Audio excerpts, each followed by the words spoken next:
The FDA, I don't know why, just approved a new Moderna COVID vaccine. Ingredients include polyethylene glycol, antifreeze. Sure, put that right into your body. So what I'm about to share with you guys, this is very, very serious. People have lost their lives for doing this. That being said, I'm not trying to tell you not to do anything. I'm not trying to tell you to do anything. I'm telling you to try to look things up for yourself, make informed decisions before you decide whether or not you want to continue getting every single time they come out with a new virus. And notice they always come out with the vaccine first. And then all of a sudden, oh, it's an outbreak of this, it's an outbreak of that. They're throwing spaghetti against the wall to see which of these things is going to stick and be able to travel across the whole entire world to get us on this one world system, because there has to be chaos before the reset happens. Okay, note that has to take place. So check these videos out. The FDA, I don't know why, just approved a new Moderna COVID vaccine. Here's the package insert. Let's review. It's called Spike. It's a vaccine indicated for active immunization to prevent coronavirus disease. Well, wait a second. We know that the messenger RNA coronavirus vaccine doesn't prevent infection and doesn't prevent transmission. Yet here we are. Section 5, warnings and precautions. It's not my opinion, it's right here. This product can cause myocarditis and pericarditis, usually within the first week following vaccination. But go ahead, what could possibly go wrong? Ingredients include polyethylene glycol, antifreeze. Sure, put that right into your body. And it codes for the spike glycoprotein. Remember, folks, this is the first time in human history that we have injected a product into the body that have forced our ribosomes, protein manufacturing machinery, to produce a non-human protein. Perfect. And then, of course, my favorite section, 13.1. This product has not been evaluated for the potential for it to cause cancer. Well, actually, it has. These products now have been around for several years. Multi-boosted people are showing an increased risk of cancer, often termed turbocancer. So come on, let's change that warning to say this product may in fact cause cancer. Oh, and then the studies that brought this new product to market, not a single, not one, randomized controlled trial against a placebo. What do they compare it to? The earlier version of their vaccine. Pfizer is developing a new you-know-what for Lyme disease, which we've been told is spread through ticks. Coincidentally, this is supposed to be the worst tick season in recent history. I can't confirm the validity of these accusations, but apparently farmers have been finding boxes of ticks in their fields recently. Someone did tell me that boxes of ticks are a term that they use for finding more nests in their fields than they usually find. Like there's an outbreak right now. Just at this perfect time where we're coming through this breakthrough with Lyme disease prevention, guys. No, it's just the same old script over and over and over again. Develop these jabs, create an issue, and then everyone is going to swarm to the jabs. It reminds me of that time in 2020 with the whole pandemic when, it just seems like everything was kind of staged and fear-mongering for people to, be incentivized to get these things. But who knows? I'm just a crazy conspiracy theorist guy.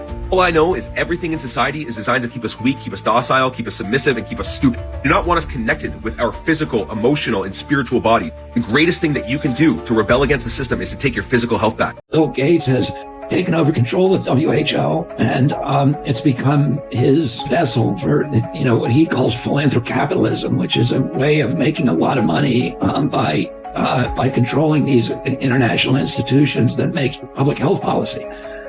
And, for example, get the WHO, which funds most of the African health departments, to use its power and leverage over those departments to mandate vaccines for the children in those countries. And those vaccines are made almost invariably by companies in which Gates has a private financial interest, or which his foundation has a private financial interest. It was the same thing that he did with the Green Revolution in Africa. He got African countries to switch from traditional agriculture and switch it to GMO monocultures. Gates did bring in the corporations that he, owns, Coca-Cola, to buy the corn syrup and the Kraft cheese. So what exactly does that mean? That means the person who is not by himself, he's not doing this by himself, but the main person who's creating the issue has to cure. And he's putting these things in, they're putting these things in food.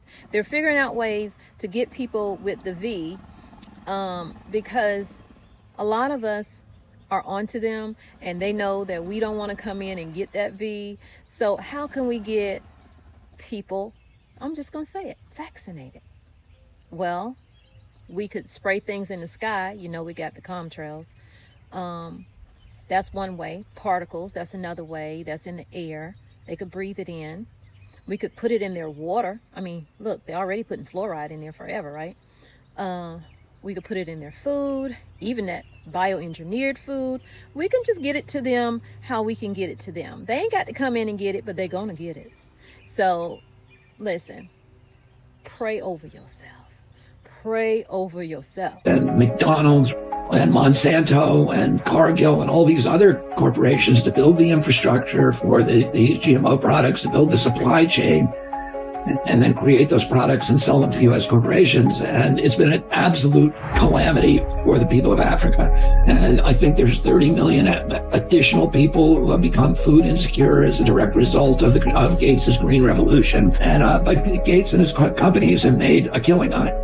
Literally a killing. To approve a new flu shot from Moderna that uses mRNA technology.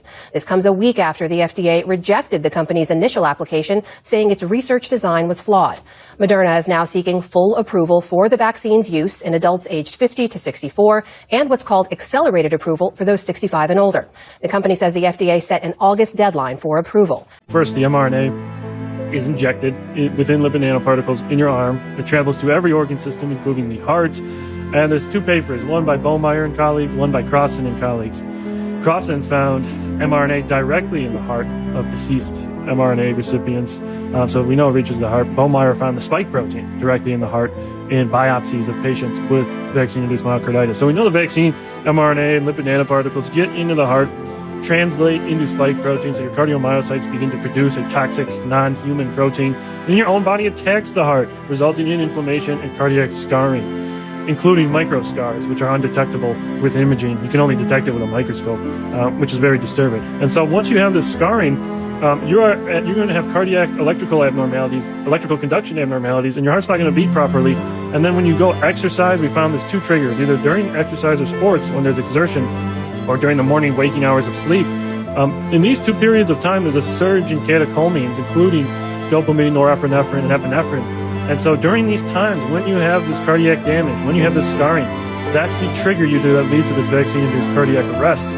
And that's why we saw a lot of sudden deaths among athletes back in 2021. Let me know what you think down in the comments. And of course, I'm not trying to be a fear-mongering person, but I am trying to warn you and sound the alarms of the things that they are doing out here. And it's not that they're hiding these things. It's just people are so busy and consumed with all the distractions that they are throwing at us right now. From the war to the price of fuel to, the cost of living for everything, and the potential that we'll be facing empty shelves in certain areas really, really soon, at least before the year's out.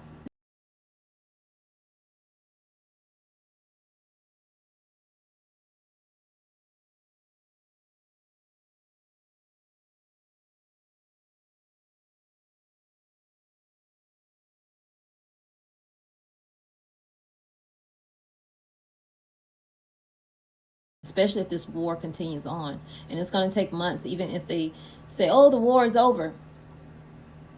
And notice when they say that, the numbers flip around. And they say those words so their friends can start making money on the market. So this is not about you. This is not about me. This is about greed. This is about evil people. And note that the world that we live in, this world is no longer God's world. This has been Satan's world. He is ruling this world. He's constantly ruling this world. And we are to stay focused and keep our attention on God. But we're also to stay aware of the signs that are happening around us. And we need to prepare. And the clock is ticking down. And it's going to be a big change coming. Now, I don't know when. So I ain't going to sit here and tell you I know when. And I got this fan because your girl's going through perimenopause. So I'm just trying to keep it real with y'all. Glory to God. Thank you, Yahweh. That's all you got to do. Stay prayed up. Because we live in a demonic world, a spiritual world. Here's to the good days. Here's to the sorrows. If this is a mistake, I know about tomorrow. I don't wanna fight no more, cause I don't feel the need no more, no. Just wanna make it stop.